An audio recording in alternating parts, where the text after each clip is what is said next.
Bismillah, assalamualaikum warahmatullahi wabarakatuh. Alhamdulillah, salatu wassalamu ala rasulillah wa ala alihi wa sahbihi wa sallama taslima. Babu al-masyi alal khuffain, bab mengusap khuf. Sudah kita jelaskan pada pertemuan sebelumnya bahwa khuf itu bukan sepatu, bukan pula kaos kaki, tapi dia adalah penutup kaki yang terbuat dari kulit. Dia tidak tipis kayak kaos kaki, tidak juga tebal kayak sepatu. Datang syariat memberikan keringanan. Ketika kita wudu cukup mengusap bagian atasnya saja. Menggunakan apa? Menggunakan tangan kita. Tapi dengan syarat apa? Saat kita memakainya itu sudah dalam keadaan bersuci. Kemudian tiba nanti kita mau wudu setelah hadas mungkin, maka tidak perlu dilepas kaos kakinya, sepatunya, cukup diusap bagian atasnya saja. Karena ini bentuk keringanan yang datang dari syariat. Karena kalau harus dilepas lagi itu kesulitan. Karena agama ini datang liraf'il haraj, mengangkat kesulitan dari umatnya. Anil Mughirah bin Syu'bah radhiyallahu anhu qala kuntu ma'an nabi. Kata Mughirah bin Syu'bah, seorang sahabat, dulu aku pernah safar menemani Nabi sallallahu alaihi wasallam. Fatawaddaa, lalu beliau wudu, Nabi sallallahu alaihi wasallam. Fa'ahwaituhu, lalu aku menundukkan badan, li'anzi'a khufaihi, untuk melepas khufnya. Ini bagian apa? Bentuk khidmat sahabat kepada Nabi sallallahu alaihi wasallam. Lantas Rasulullah melarangnya, da'huma, biarkan. Kenapa Rasulullah melarang sahabat ini untuk melepas khuf Rasulullah? Rasulullah memberikan alasan, fa inni adkhaltuhuma tahirain, karena aku memasukkannya dalam keadaan suci. Apa yang dimaksud dengan huma di sini? Huma yang dimaksud di sini adalah kedua kaki Rasulullah sallallahu alaihi wasallam. Karena datang dalam riwayat, fa inni adkhaltul qadamainil khuffaini, karena aku memasukkan kedua kakiku ke dalam khuf dalam keadaan apa? Suci. Nampak? Karena ada kemungkinan bahwa huma di sini maknanya adalah kedua khuf atau kedua sepatu. Tapi ditafsirkan oleh hadis yang lain bahwa domir di sini adalah kedua kaki. Menunjukkan bahwa syarat mengusap khuf haruslah bersuci sebelum menggunakannya. Karena disebutkan tahirata ini merupakan hal atau keadaan kedua kaki Rasulullah. Lantas bagaimana kalau sekiranya ada orang, Pak, dia bersuci terlebih dahulu, pas mau mencuci kakinya dia cuci dulu sebelah kanan, kemudian masukkan khuf. Kemudian dia cuci lagi sebelah kiri, dia masukkan khuf. Maka para ulama berselisih dalam hal ini. Ada yang tidak membolehkan karena apa? Belum suci kedua kakinya. Ada juga yang membolehkan, ya sudah itu dianggap suci. Kalau mau lepas dari perselisihan adalah wudu dulu secara sempurna, baru memakai kaos kaki atau sepatu atau khuf. Nah, kalau sekiranya dia sudah memakai tapi belum bersuci, maka ketika dia mau ngusap, dia lepas dulu wudu sempurna, kemudian dia apa? Barulah dia memakainya. Wali arba'ati anhu illa an-Nasa'i, dalam riwayat Sunan al-Arba'ah kecuali an-Nasa'i, anna nabiyya masaha 'alal khuffi wa asfalahu wa fi isnadihi dhaif. Disebutkan bahwa Nabi mengusap bagian atas dan bagian bawah. Tapi hadis ini dhaif. Kenapa? Karena ada 3 alasan. Alasan yang pertama bahwa ada rawi yang inqita', yang terputus. Seharusnya dia mendengar dari gurunya, tapi ternyata dia tidak mendengar hadis tersebut. Alasan yang kedua bahwa di dalam rawi hadis ini ada yang mursal. Mursal itu di mana seorang tabi'in meriwayatkan hadis langsung dari Rasulullah. Contoh dia bilang qala Rasulullah. Maka ini mursal. Paham? Seharusnya kan dia riwayatkan dulu dari sahabat. Ini dia Dia ternyata langsung meriwayatkan dari Nabi. Ini alasan yang kedua kenapa hadis ini dhaif. Alasan yang ketiga karena ada sahabat lagi di sini yang seorang tabi'in yang dia penulis yang mencatat hadis dari Mughirah, ternyata dia jahalatul ain. Tidak dikenal siapa dirinya. Maka 3 alasan ini yang menyebabkan hadis ini dhaif, lemah. Bahwa tidak boleh mengusap bagian bawah, tapi yang diusap bagian bagian atas. Karena ada hadis yang sahih datang dari Ali radhiyallahu an, qala law kana ad-dinu bir-ra'yi lakana asfalul khuffi aula bil mashi mina a'lahu. Wa qad ra'aitu Rasulullah yamsahu ala dhahiri khuffaihi. Kata Ali radhiyallahu an, seandainya agama itu dengan akal, Pak, niscaya mengusap bagian bawah khuf atau sepatu itu lebih utama daripada bagian atas. Kenapa kira-kira? Karena yang kotor itu kan bagian bawah, bukan bagian atas. Kok ini yang diusap bagian atas, kan gak masuk akal. Paham? Karena agama bukan landasannya dengan akal, maka yang diusap itu bagian atas. Saat kita kentut atau kencing atau BAB, kok yang diusap wajah, tangan, kaki, kenapa gak dubur saja atau kemaluan? Paham? Karena agama ini dengan dalil, bukan dengan akal. Adapun mereka yang berdalil dengan akal, Pak, pasti akan dollas sabil, sesat dari jalan siratal mustaqim.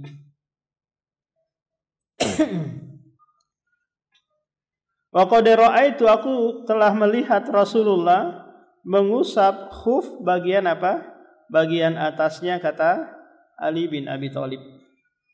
Ini menunjukkan hadisul fi'liyah, hadis perbuatan yang diriwayatkan oleh Ali bin Abi Thalib. An Safwan ibni As-Salin qala kana Rasulullah ya'muruna idza kunna safaron alla nanzi'a khifafana salasata ayyamin wa layalihinna illa min janabatin walakin min go'itin wa baulin wa naumin. Hadis ini, Pak, menjelaskan tentang waktu, batasan waktu mengusap khuf, yaitu 3 hari 3 malam bagi musafir dan sehari semalam bagi bagi mukimin, orang yang mukim.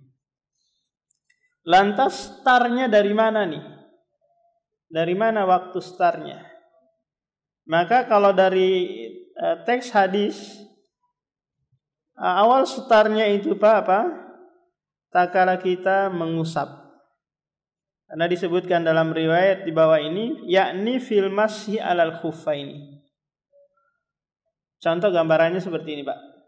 Taruhlah kita memakai khuf itu atau kos kaki atau sepatu kita di jam 7, pas mau pergi ke kantor. Sudah kita wudu sebelumnya. pakai jam 7. Kemudian kita berhadas di jam 10. Berarti batal wudu kita sebelumnya. Nah, kita mau wudu lagi untuk sholat duhur. Taruhlah jam 12 kita mau wudu. Nah, di saat itu kita nggak perlu lepas kaos kaki atau sepatu. Cukup diusap bagian atasnya saja dengan kedua tangan kita. Maka dari sinilah start waktunya. Kapan berakhirnya? Di jam 12 besok paginya lagi. Ini 24 jam. Nah, ketika nanti qadarullah nih kita berhadas lagi di jam 2. Mau wudu lagi untuk sholat asar, maka nggak perlu lagi dilepas sepatunya atau kaos kakinya, cukup diusap bagian atasnya saja kalau wudu. Paham? Pas nanti maghrib wudu batal lagi karena berhadas lagi, kencing lagi mungkin. Maka nggak usah lagi dilepas, diusap lagi. Batas akhir mengusapnya kapan, Pak? Di jam 12 besok paginya. Ini yang menganggap bahwa waktu startnya itu ketika mengusap pertama. Ada pula yang menganggap bahwa pas memakainya. Waktu start waktunya itu pas memakainya. Kapan kira-kira Pak memakainya? Di jam 7 tadi. Berarti berakhir waktunya nanti di jam 7 pagi lagi. Ada juga yang mengatakan enggak, pas hadas setelah wudu. Setelah tadi memakai. Kalau dia tadi hadasnya di jam 9 berhadasnya itu. Maka dari situ start waktunya. Yang mana kita pilih ya terserahlah. Mau pilih jam 12 atau jam 7. Nah, kalau qadarullah nih, ternyata di jam 2 kita mimpi basah.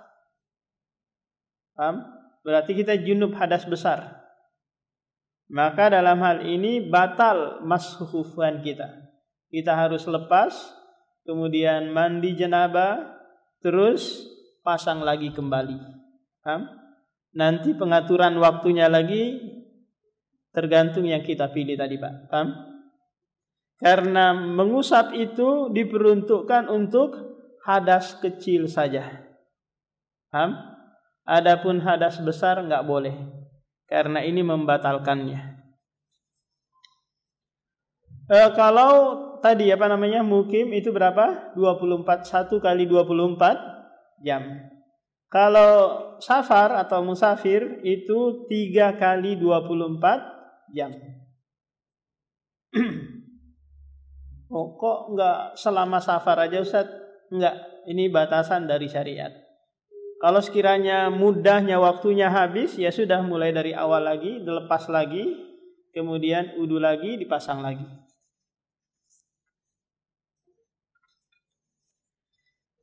An Sauban qala ba'asa Rasulullah sariyah fa amarahum ayyamsahu alal asaibi yakni al amaimi al amaima wa tisakhina yakni al khifafa, rawahu Ahmad. Dari Sauban ibnu Bujdud berkata Rasulullah mengutus sariyah. Sariyah ini adalah pasukan yang berjumlah 400 orang. Di mana biasanya Rasulullah enggak ikut dalam sariyah ini. Kalau yang Rasulullah ikuti itu namanya Ghazwah.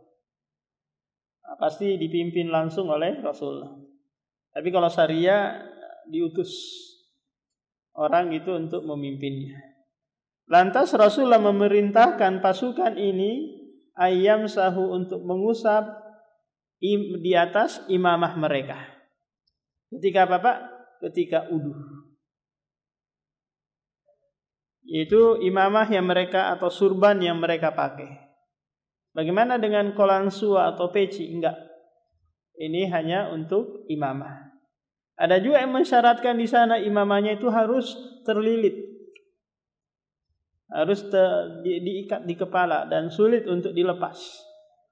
Maka ini bukan syarat.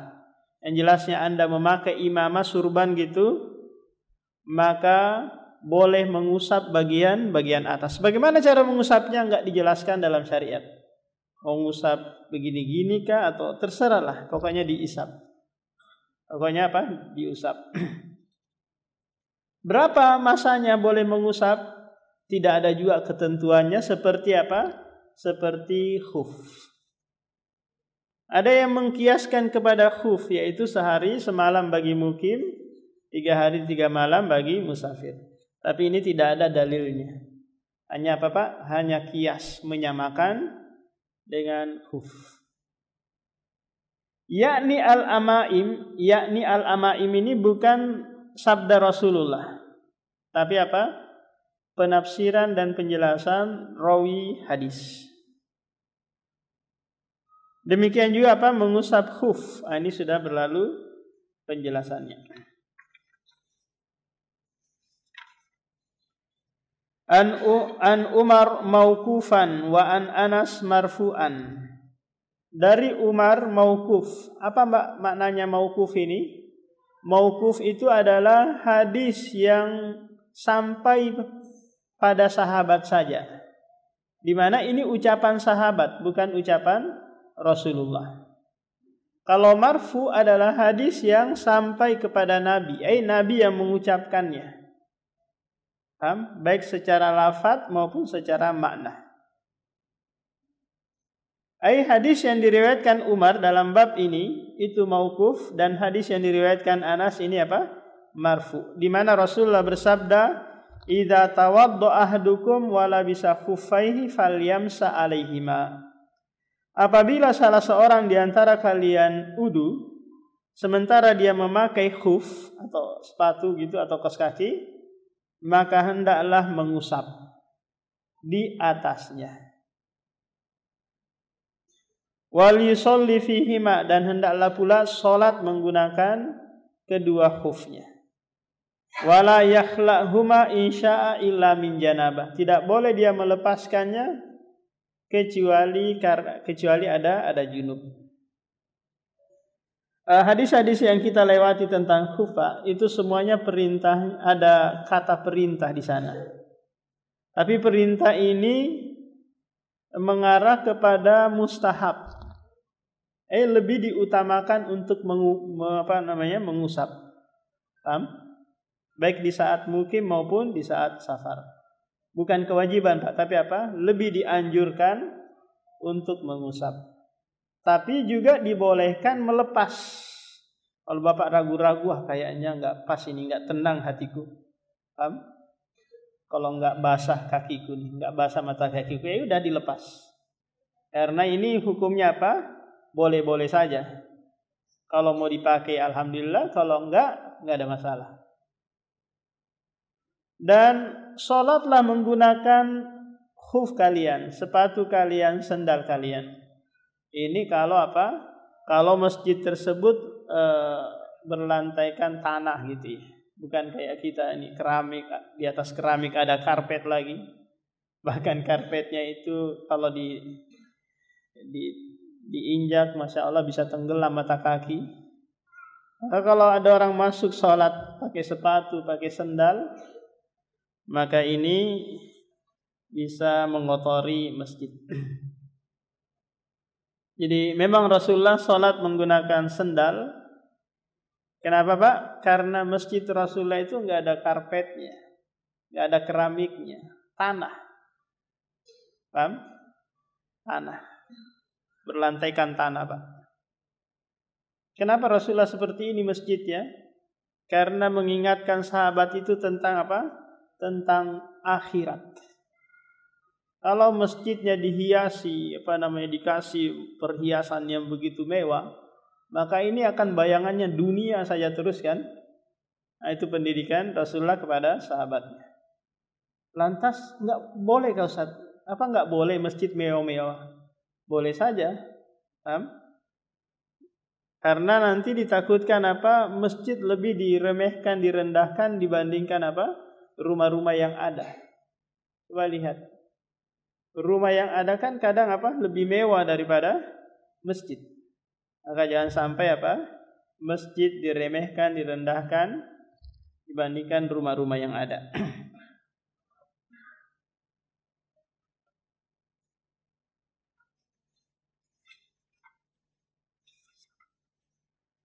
Wa an Abi Bakrata anin Nabi annahu rakhasa lil musafiri salasata ayyamin wa layalihinna walil mukim yawman wa layla idza tatahhara falabisa khuffaihi ayyam saha alaihima. Ini sudah berlalu juga penjelasannya bahwa di antara syarat mengusap khuf haruslah memakainya dalam keadaan bersuci. Syarat yang kedua, sepatu yang dia pakai haruslah apa juga suci. Terbuat dari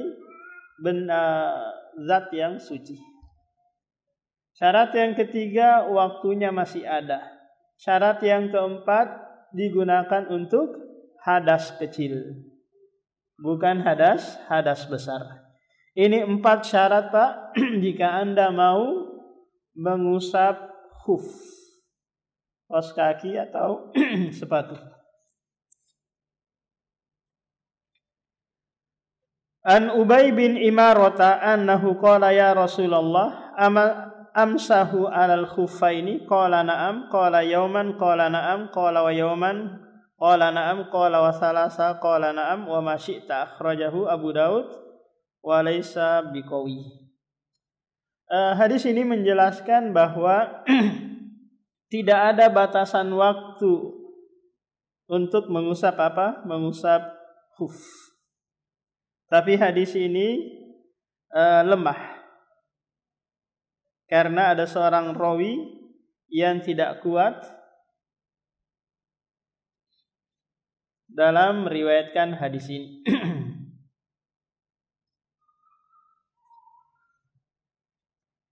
Selesai tentang apa, Pak? Tentang mengusap khuf. Ada yang ditanyakan sebelum kita masuk ke pembatal-pembatal wudu? Silakan, Pak.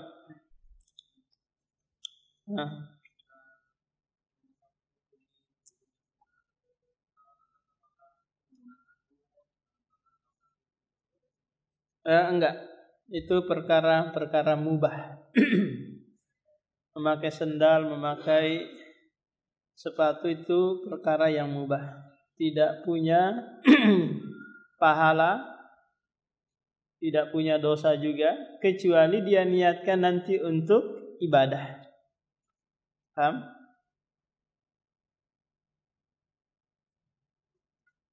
Nah, yang lain, Pak. Ya. Cara mengusapnya itu taruhlah ini gambaran sepatu, Pak, ya. Maka diusap bagian gini. Ada kita pas wudu itu kan ada bekas-bekas air di tangan kita kan, maka diusap seperti ini. Langsung dua-duanya gitu. Dari atas, dari bawah ke atas. Paham? Jangan digosok-gosok kayak gini, kayak ngasap parang nanti jadi. Paham? Cukup sekali saja, sekali tarikan. Enggak diawali dengan basmalah. Itu nanti dengan ketika tayamum. Karena mazhab Syafi'i mengkiaskan ke wudu. Sehingga mereka mengharuskan juga bagi mereka yang mau bertayamum itu harus mengucapkan basmalah. Nah, kita masuk sekarang ke nawaqidul wudu, pembatal-pembatal wudu. Apa nih, Pak, pentingnya kita pelajari pembatal-pembatal wudu? Agar kita tahu nanti setelah kita wudu ternyata ada pembatal-pembatal yang kita tidak ketahui, yang itu menyebabkan apa? Wudu kita batal, kemudian kita masuk ke dalam sholat dalam keadaan tetap apa? Berhadas. Atau hal-hal yang memang tidak membatalkan wudu ternyata kita anggap itu membatalkan, akhirnya apa? Kita wudu lagi. Ini pentingnya apa? Mengetahui keburukan laisa lil amal, bukan untuk melakukannya, tapi untuk menjauhinya. Araftu syarra la li syarri lakin li tauqi'i wa man lam ya'rifi syarra yaqa'a fihi. Aku mengetahui hal-hal yang buruk bukanlah untuk melakukannya, tapi untuk menjauhinya. Siapa yang tidak mengetahui keburukan, maka pasti akan terjatuh padanya. An Anas bin Malik, kana ashabu Rasulillah ala ahdihi yantadirul isya hatta tahfiqa ru'usuhum thumma yusalluna wa la yatawadda'una. Anas bin Malik menceritakan adalah sahabat Rasulullah itu di zaman Rasulullah menunggu waktu isya itu sampai terkantuk-kantuk gitu, sampai jatuh-jatuh kepalanya karena apa? Karena ngantuk. Ketika Rasulullah datang, mereka langsung berdiri untuk salat isya tanpa wudu. Karena Rasulullah itu sukanya mengakhirkan waktu salat isya. Paham? Karena ini yang lebih utama. Waktu salat isya yang lebih utama itu diakhirkan. Beda halnya dengan salat-salat yang lain. Waktunya itu yang lebih utama di awal waktu. Karena waktu salat itu ada 3, Pak. Awalul waktu, wastul waktu, akhirul waktu. Awal waktu, pertengahan waktu, dan akhir waktu. Jika seseorang sholat di tengah waktu atau di akhir waktu, maka dia masih dianggap ada. Masih dianggap ada. Bukan orang yang dianggap wailul lil musallin. Kalau dia sholat fi waktihi, masih di waktunya, masih dia dianggap ada. Apa itu ada? Ada itu sholat di waktunya. Paham? Biasa kita dengar orang awam usolli sholatal duhri adaan. Paham? Adaan ini lawan dari qodoan.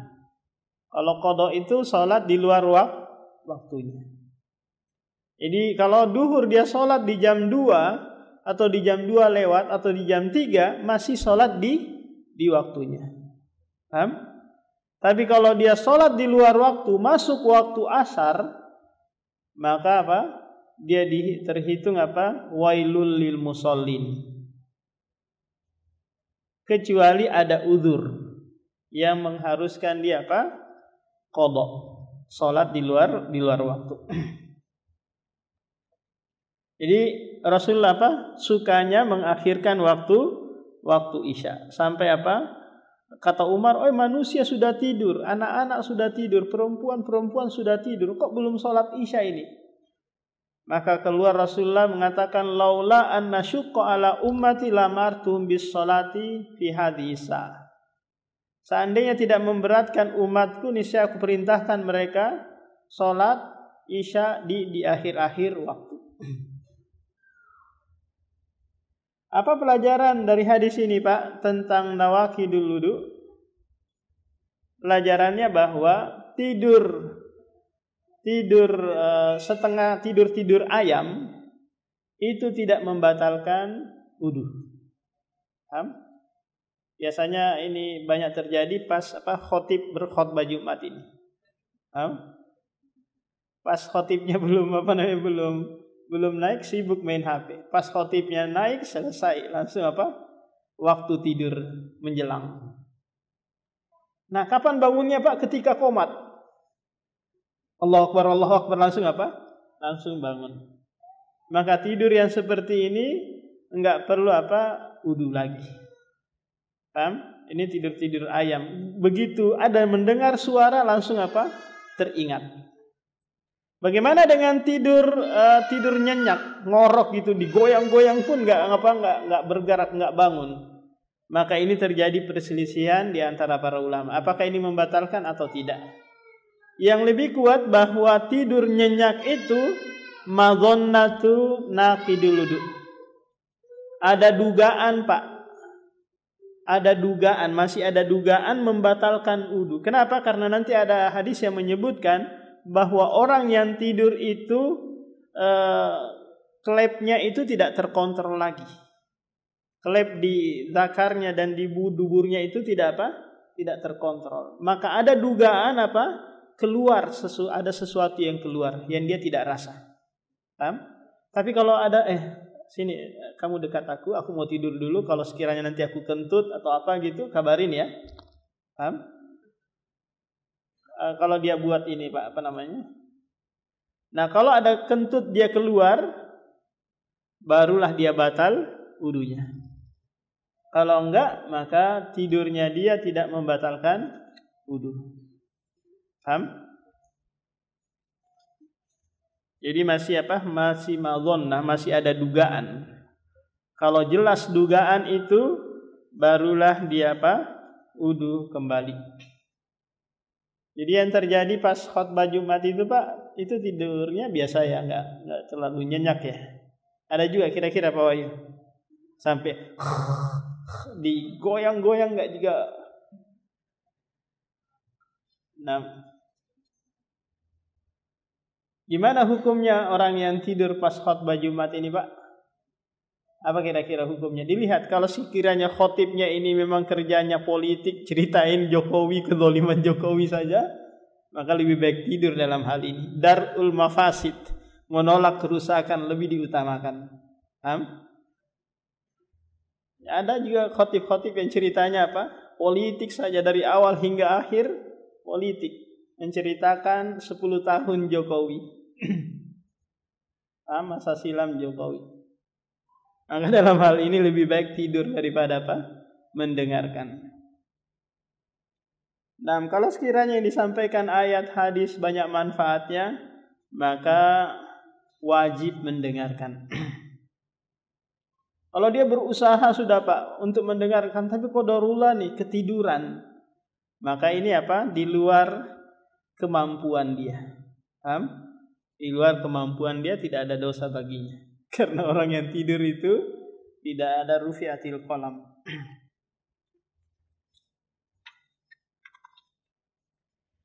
An Aisyah radhiyallahu anha qalat ja'at Fatimatu bintu Abi Hubaishin ilan Nabi faqalat ya Rasulullah inni imra'atun ustahadu fala athuru afa ada us-shalah qala la innama dzalika irkun wa laysa bihaidin fa idza aqbalat haidatuki fada'is salata wa idza adbarat faghsili anki dama tsumma sholli.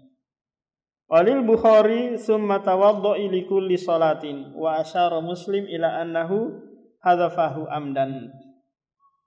Kata Aisyah, ada Fatimah binti Abi Hubaishin mendatangi Nabi sallallahu alaihi wasallam bertanya tentang apa? Tentang darah istihadah. Darah istihadah itu Pak adalah darah yang segar gitu ya. Merah, enggak bau. Beda dengan darah haid, hitam. Kemudian kental, bau. Ini darah apa? Darah segar. Tapi keluar dari kemaluannya terus menerus. Ada sahabat yang keluar sampai 7 tahun. Sahabiah keluar sampai 7 tahun lamanya. Karena ini apa? Darah penyakit.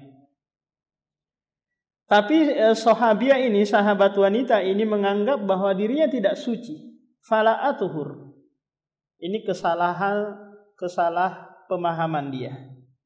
Dia menganggap bahwa jika ada darah keluar dari kemaluannya, itu dirinya tidak suci.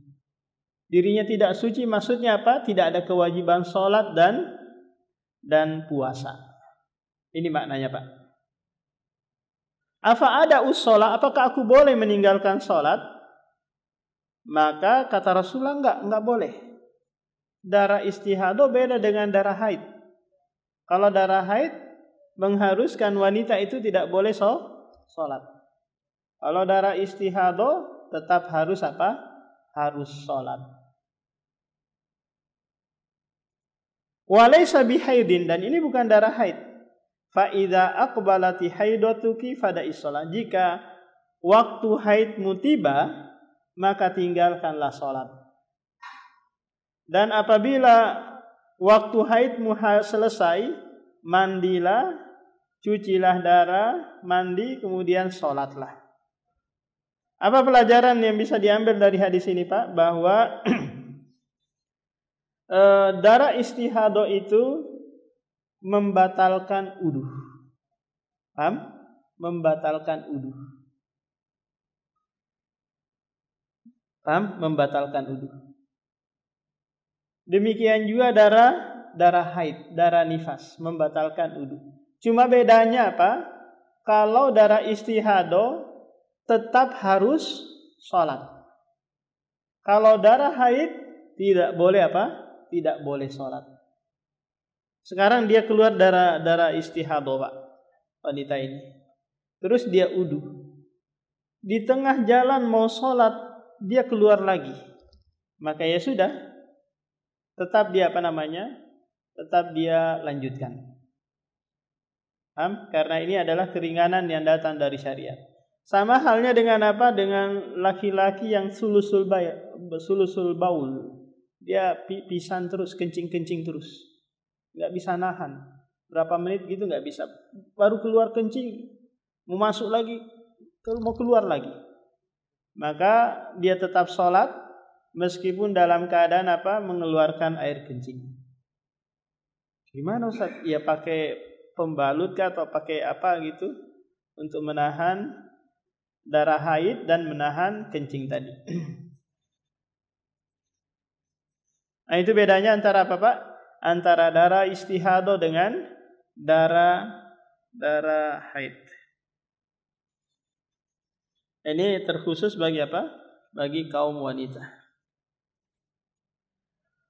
An Ali bin Abi Thalib qala kuntu rajulan madza'an fa amartul Miqdad bin al-Aswad ay yas'ala an-nabiyya fasalahu faqala fihi al-wudu.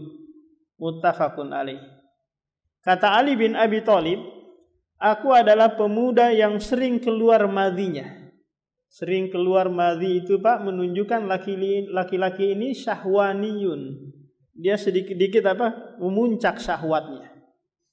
Karena madhi itu adalah pelumas cairan, pelumas alami gitu yang keluar otomatis ketika apa? Memuncak syahwat kita. Paham? Pelumas alami. Cairan putih kental keluar tak saat apa? Saat memuncak syahwat kita. Nah, Ali memerintahkan Miqdad untuk bertanya kepada Rasulullah. Kenapa Ali malu bertanya kepada Rasulullah? Karena dia adalah menantu. Dia adalah menantu. Malu dong nanya ke mertua seperti ini. Lantas Rasulullah mengatakan kepada Miqdad fihil wudu, harus mandi. Harus apa? Harus wudu. Dalam riwayat yang lain dicuci dulu kemaluan, kemudian setelah itu dia wudu. Ini menunjukkan bahwa madhi itu, Pak, nakidul wudu, membatalkan wudu. Nah, kalau qadarullah nih, Pak, dia sholat nih. Paham? Setelah sholat di tengah sholat dia nggak terasa ada keluar gitu. Setelah sholat baru dia tahu bahwa ada cairan yang keluar di kemaluannya. Kira-kira apakah dia harus ngulang sholatnya? Maka jawabannya tidak. Karena dalam keadaan dia tidak tahu.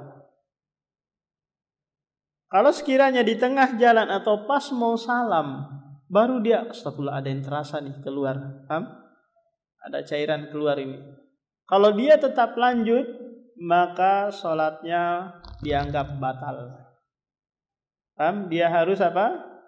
Harus batalin, bubarin sholatnya itu, kemudian dia pergi ke WC, bersihkan, kemudian wudu.